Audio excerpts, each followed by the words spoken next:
Thierno Alassane Sall n'est pas sorti de la cuisse de Jupiter. Il était avec le régime de Macky Sall en 2012, en 2013, en 2014, en 2015, en 2016, en 2017. Il faut même rappeler qu'il a été coordonnateur des cadres de l'APR. Sous Macky Sall defuloon wax waxeet, donc rester sur un mandat moom dina des ak moom pendant un mandat. Donc quinquennat, l'équivalent de mandat bi nga xam ne moom la ñu jox le président Bassirou Diomaye Diakhar Faye. Donc moom su génnee naan day naan régime bu fi nekk ci un an yi jàpp na defuñ fi dara gisul projet day baax ñu leeral ko ñoom buñ fi nekkee ci même seen 4 premières années yi lu ñu def par rapport à ñun en un an ce qu'on a fait. Parce que je ne vais pas comparer cette première année avec suñu boss parce que il n'y a pas matière à débattre là-dessus. Xam nañ bu baax ñun lu ñu def en un an ñoom ils l'ont pas fait en 3 ans. C'est ça la réalité. Et ça c'est factuel. Alors ce qui s'est passé nañ dem juste ci ñoom situation bu ñu jëlee Sénégal instant boobu noonu ñoom bu ñuy gagné élection yi en 2012 on était en taux d'endettement de 3076 milliards de francs CFA, l'équivalent soit 34% du PIB. Suñu déficit mu ngi woon ci 6%. ñun bu ñuy egsi vous l'avez tous vu 99,67% en termes d'endettement par rapport au PIB, plus de 18 milliards de francs CFA de taux d'endettement. Ci misaal ñoom bu ñuy ñëw Sénégalais bu nekk suñu jàppee yow lu nga yoral nit ñi ci bor on était autour de 219 000 francs CFA. ñoom bu ñu fiy bàyyi Sénégalais bu nekk war na fay 1 031 000 francs CFA. Donc bokkut en dépit de situation catastrophique bi nga xam ne bàyyi nañ ko dëkk bi ñun bu ñu egsee est-ce que kenn si yéen dëgg na ne am na salaire yu ñu fayut amut. ñoom il a fallu ñu dem adossé wu ci France instant boobu noonu pour mën a fay ay salaire ñun ba léegi dëgg ngeen ñu ne dem nañ France dem ñaanaatu wala Allemagne wala Chine wala États-Unis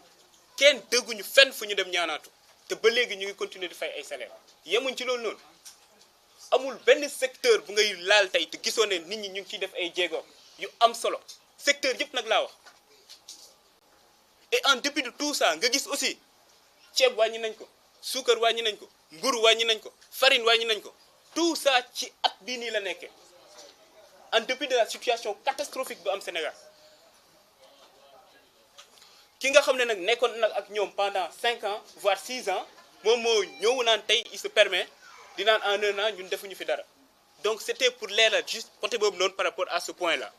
Le deuxième point c'est quoi? Et balaa may ñëw sur le deuxième point il faut rappeler que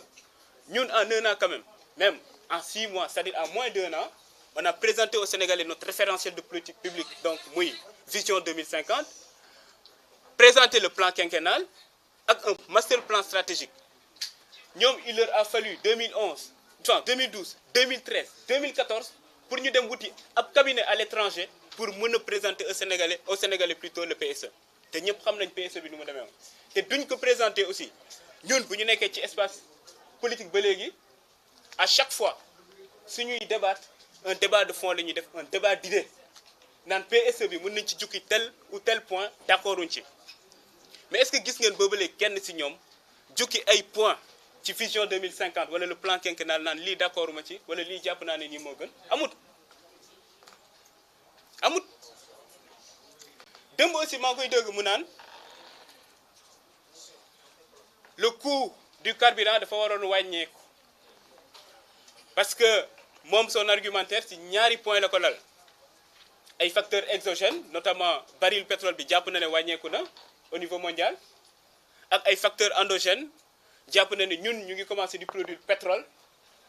donc coût carburant bi war na wàññeeku man nag ci facteur endogène yi rek laa yem le frère Ngagne Demba Touré dina ñëw ci facteur exogène yi expliquer ce qu'il en est. Alors lu leen Thierno Alassane Sall fàtte wax mooy le contrat bu Sénégal signé ak Woodside donc pour exploiter Sangomar ñoom ñoo ko signé te buñ koy signé amul benn pàcc bi nga xam ne nee nañ ci Sénégal mën na am ay tarifs préférentiels ci misaal Sénégal lu muy jëndee pétrole su naree jënd pétrole si Woodside ce sera au même titre que la France, ce sera au même titre que les États-Unis, ce sera au même titre que l'Allemagne, la Chine, qu'importe, donc disons n'importe quel pays, ñun ak ñoom ñooy yem nu ñuy jëndee pétrole foofu noonu moom il le sait très bien. Et pire encore ñun suñuy jënd foofu noonu sax ce sera en devise étrangère. Donc yow soo bëggee jàkkaarloog sénégalais yi di leen naan puisque ñu ngi produire pétrole léegi dañoo war a carburant bi dafa war a wàcc te yow sa jëmmi bopp xam nga ne yéen a signé contrat yooyu noonu ñaar moo ci mën a am soit nga ñàkk a xam soit nga nekk de mauvaise foi l'un dans l'autre ñàkk a xam ba musiba la parce que mënuñu la jox ministère de l'énergie pendant 2 ans nga ne yow xamoo lan moo nekk ci contrat yi xam ba pare nekk de mauvaise foi moom la dinaa bàyyi sénégalais yi ñu apprécier. En plus day baax souvent ñuy expliquer ce qui se passe yow mënoon nekk ou nekkoon ministre de l'énergie ba pare jàpp ne structuration prix carburant yi ou produits pétroliers yi y a qu'un seul facteur qui rentre en jeu, c'est le baril de pétrole. On sait que tu structures le prix, il y a d'autres éléments qui rentrent en compte. Moi, il le sait très bien. Il le sait très bien. Moi, nous, à chaque fois, si nous avons des précisions ou nous avons des réponses, nous expliquer exactement ce qu'il en est, mais aussi nous nous fan la ñu jëm ak lan la ñu tënk ci suñu projet. Parce que tey suñu waxee énergie yow ou même au-delà de l'énergie sur n'importe quelle situation ñun duñu nekk dans la logique bu ñu nekkoon ñoom une logique de taf yëngal ñun ci lépp lu ñuy dem on essaie d'être structuré muy benn mais aussi changer la chose structurellement te du ñoom nag ñoom ñooy tax ñun ñu changer suñu logique c'est-à-dire être dans une logique d'urgence bu ñu tàmm di nekk ñun on va rester dans une logique où tout est planifié réfléchi xam fan la ñu jëm ak fan la ñu bëgg a jëmale Sénégalais yi ba tax na tey soo jëlee secteur bu mu doon wax léegi par rapport au carburant ñun suñu vision là-dessus c'est clair te ci lañ nekk di liggéey soo xoolee les mesures conjoncturelles lu ñuy jël kese au niveau de la SAR xam ngeen SAR avant su doon importer le fuel tonne bu nekk da ci doon fay benn prime fixe de $52 parce que amuloon appel d'offre léegi bu Bassirou Diomaye Diakhar Faye excès dañoo ne léegi day am appel d'offre suñuy importer loolu noonu permettre nañ prime fixe boobu doon di jar $52 ça coûte entre $20 et $30 aujourd'hui ça c'est factuel yemuñ ci la capacité de raffinage de la SAR tey c'est entre 1,5 million de tonnes annuellement 1,5 million de tonnes et ñun on sait que notre besoin c'est autour de 3 millions de tonnes moo tax SAR le projet SAR 2.0 c'est pour yóbbu cette capacité de raffinage là jusqu'à 5,5 millions de tonnes pour l'horizon 2028 xam nga loolu noonu c'est clair leer na lii mooy suñu position parce que dafa am lenn li nga xam ne il faut ñu ciy revenir suñu wax par exemple énergie